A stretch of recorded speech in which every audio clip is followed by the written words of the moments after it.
Nuvoletta, in her light dress spun of sistine shimmers, was looking down on them, leaning over the banisters and listening all she childishly could. How she was brightened when shoal-drops in his glaubering huck-skied his welkin-stuck, and how she was overcloosed when knees-knobs on his vivel was make-acting such a pulse of himself. She was alone. All her newbied companions were asleeping with the squirrels. Their miver, Mrs. Moonan, was off in the fourth quarter, scrubbing the back steps of number 28. Fover, that scanned, he was up in Norwood's soca parlour, eating oceans of Volking's blemish. Nuvoletta listened as she reflected herself.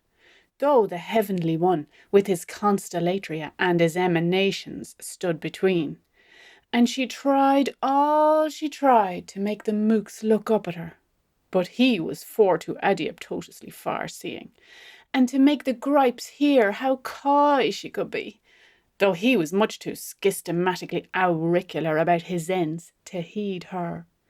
But it was all Miles' vapour moist. Not even her faint reflection, Nuvo Lucia, could they toke their noses off, for their minds, with intrepified fate and bungless curiosity, were conclaved with Heliogoblius and Commodus and Enobarbarus, and whatever the coordinal dickens they did, as their damprauch of pappers and bookstubs said.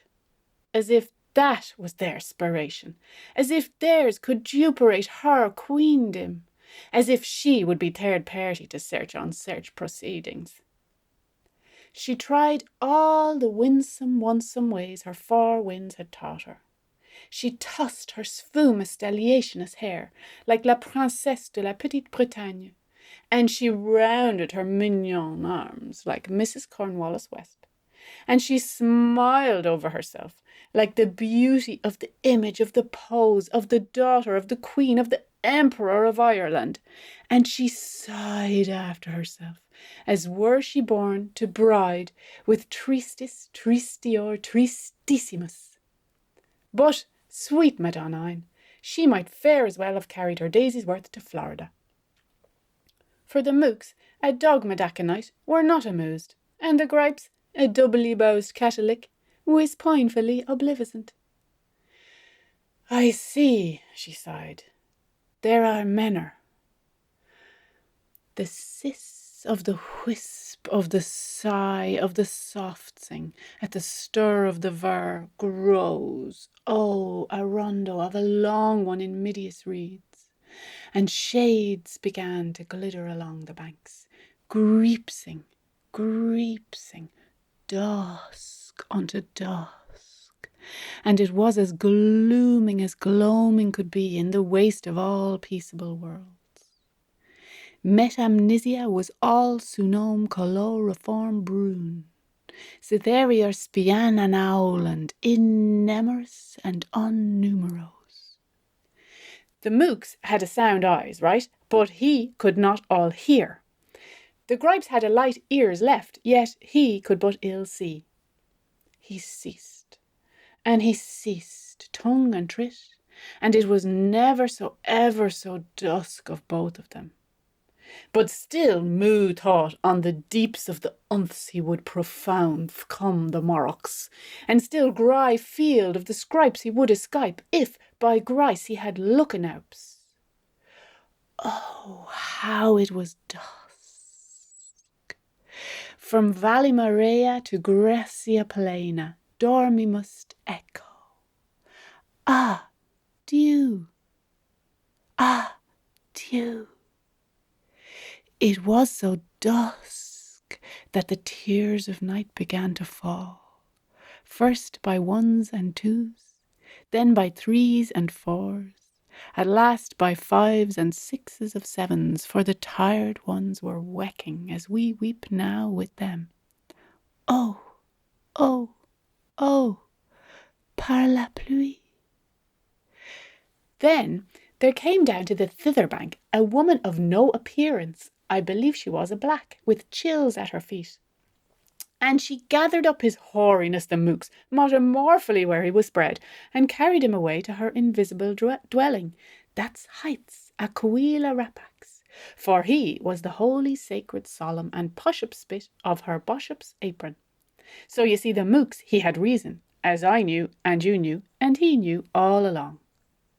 And there came down to the hither bank a woman to all important, though they say that she was comely, spite the cold in her heed.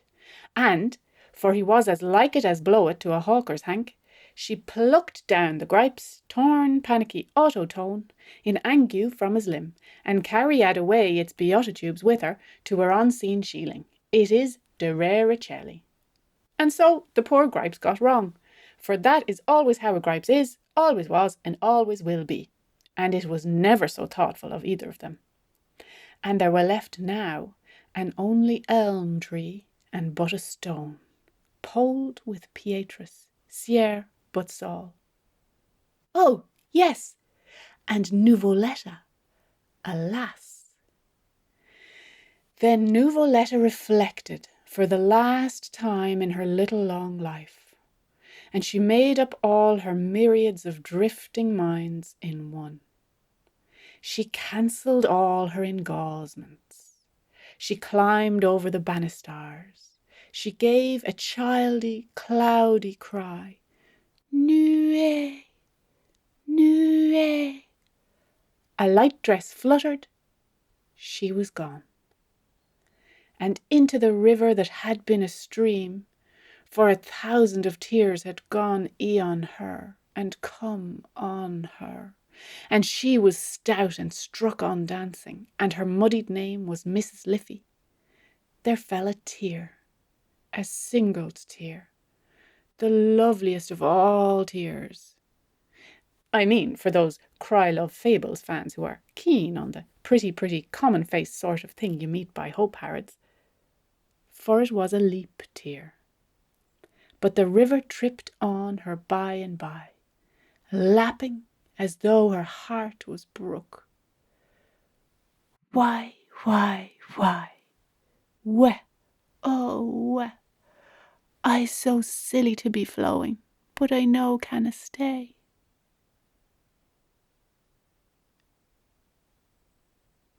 This way to the Museyroom. Mind your hats going in. Now yous are in the Willingdon Museyroom. This is a Prussia's gun. This is a French tip. This is the flag of the Prussias, the cap and sorcerer. This is the bullet that bing the flag of the Prussias. This is the French that fire on the bull that bang the flag of the Prussias. Salute the cross gun. Up with your pike and fork. Tip. Bull's foot. Fine. This is the 111 hat of Napoleon. Tip. Napoleon hat. This is the Willingdon on his same white harse, the Cokenhape. This is the big Sratter Willingdon, grand and magentic in his gold tin spurs and his Alton dukes and his quarter brass woody shoes and his magnate's garters and his Bangkok's best and the lawyer's goloshes and his pull-up-on, easy-on war trews. This is his big white harse. Tip. This is the 3 Napoleon boyne grouching down in the living ditch. This is an in my skill in English. This is a Scotcher Grey. This is a Davy stooping. This is the bog Napoleon murdering the Napoleon beg. A Gallagher's argument. This is the petty Napoleon boy that was neither bag nor bog. Essay. Tush old Fitz to a mush. Dirty MacDyke and Hairy O'Hurry. All of them arminous farminous. This is Delian Alps. This is Montival. This is Montipsy. This is the Grand Mons Injun. This is the crinoline of the Alps, hooping to shelter shock the 3 Napoleons. This is the ginnies with their legahorns fainting to read in their handmaid's book astrology while making their war unbesides the Willingdon. The ginnies is a coo in her hand, and the ginnies is a rave in her hair, and the Willingdon get the band up. This is the big Willingdon Memorial tallow scoop wounder worker upsides on the flanks of the ginnies, sex caliber Ross power. Tip. This is me Belcham, sneaking his Philippi out of his most awful grimace sun-shat Cromwelly, looted. This is the ginnies haste in dispatch for to irrigate the Willingdon. Dispatch in thin red lines across the short front of me Belcham. Ya, leaper Arthur, fear seeking, feel gaze thy tiny frau, hug acting, nap. That was the tic-tacs of the ginny for to Fontenoy the Willingdon. She. The ginnies is jealous Agincourt all the Napoleons, and the Napoleons is gone boycotting Creasy onto the one Willingdon, and the Willingdon get the band up. This is bold Belcham, bonnet to Busby breaking his secret word with a ball up his ear to the Willenden. This is the Willenden's her old this pitch black, this pitch disployed on the regions rare in me Belcham. Salamangra, ay, cherry ginnies, fig tree you, damn fairy own voutre, Willenden. That was the first joke of Willenden tick for tack. He. This is me Belcham in his 12-mile cowchooks, wheat, tweet and Stamford foremost, footin' the camp for the ginnies. Drink a sip, drank us up, for he's a sooner buy a Guinness than he'd stale store stout. This is Roocious balls, this is a trinch, this is mistletoes. This is cannon footer with the popey nose after his 100 days indulgence. This is the blessed Tara's Widders. This is ginnies in the bonny bon bluches. This is Napoleons in the rowdy houses. This is the Willenden by the splinters of Cork, order fire. Ton-air! Bull's ear! Play! This is Camelry, this is Floodens, this is the Sulphurenes in action, this is their Mobley, this is Panic Burns. Almeidagad, are these too loose? This is Willenden cry. Brum, brum, kabrum. This is Jeannie's cry. Under wetter, gold strip fin lambs. This is Ginny's rinning away to the Ronster list down at Bunker Shields, with a nip nippy nip and a trip trippy trip so airy, for their hearts right there. Tip. This is me Belcham's thank you silver plate for kitchen the craps in the cool of his canister. Pour the pay. This is the Bismarck of the Marathon Merry of the Ginnies they left behind them. This is the Willenden Branlish's same marmoreal taloscoop Sophie Keepo for his royal diversion on the Rinnewy Ginnies. Gambarista de la Porca, de la Veras Fimieras. This is the pettiest of the Napoleons. Toffee thief that spy on the Willenden from his big white horse, the Cape and Hope. Stonewall Willenden is an old Maxie Montrumeni. Napoleons is nice hung bushelers. This is Hyena Hennessy laughing aloud at the Willenden. This is Lipstick Dooley creaging the funk from the Hennessy. This is the Hindu shim or shin between the Dooley boy and the Hennessy. Tip. This is the wixy old Willenden picket up the half of the three-foiled hat of Napoleons from out of the bloodle filth. This is the Hindu waxing rangy mad for a bomb shoob. This is the Willenden hanking the half of the hat of Napoleons up on the tail of the buck side of his big white horse. Tip. That was the last joke of Willenden. Hit. This is the same white horse of the Willenden, culpin help, waggling his tail a scrup with the half of a hat of Napoleon's to insult on the Hindu sea boy. Hannay, bull's rag, foul. This is the sea boy, Madra Shatteras, up jumping, pumping, cry to the Willenden, up pukaru, puka Europe. This is the Willenden born stable gentleman tinders his max botch to the Corsican shimar shin. Basucker you stead. This is the do for him sea boy, blow the whole of the half of the hat of Napoleon's off at the top of the tail on the back of his big wide horse. Tip. Bullseye. Game. How Copenhagen ended. This way the Museyroom. Mind your boots going out.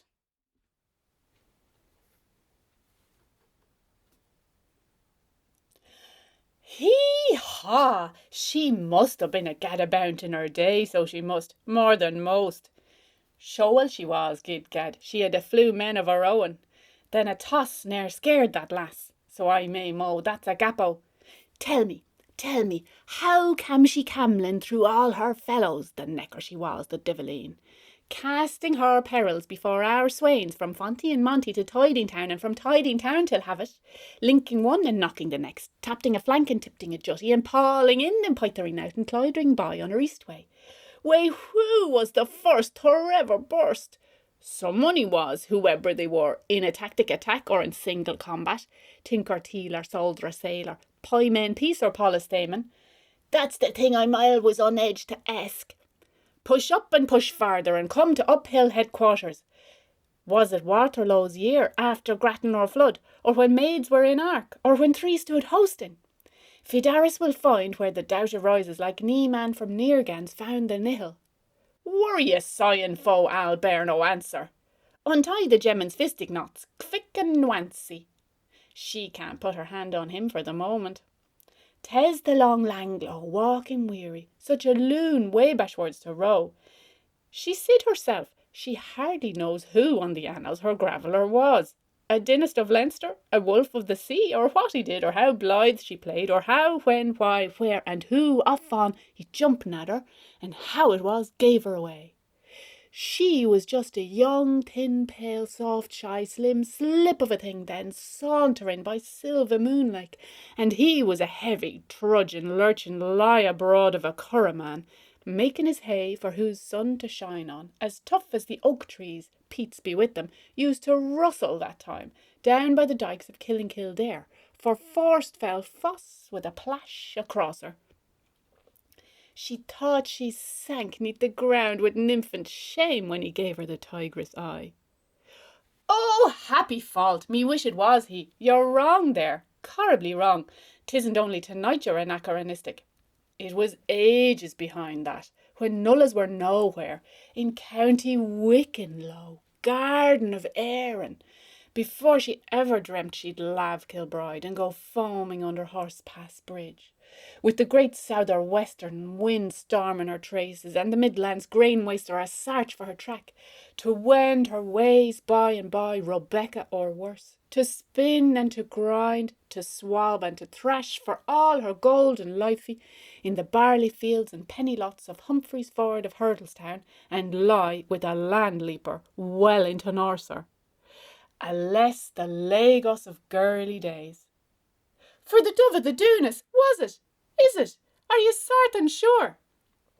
Not where the Finn fits into the morn, not where the Nor takes leave of bloom, not where the braid diverts the farrer, not where the Moy changes her minds twixt Cullen and Con, tween Con and Colin, or where Neptune sculled and Tritonville rode, and Leandros 3 bumped heroines too.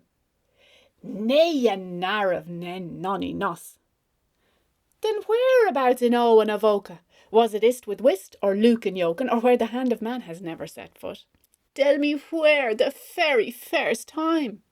I will, if you listen. You know the Dinkeldale of Luggalaw. Well, there once dwelt a local heremite. Michael Arklow was his river end name, with many a sigh I aspersed his lava bibs.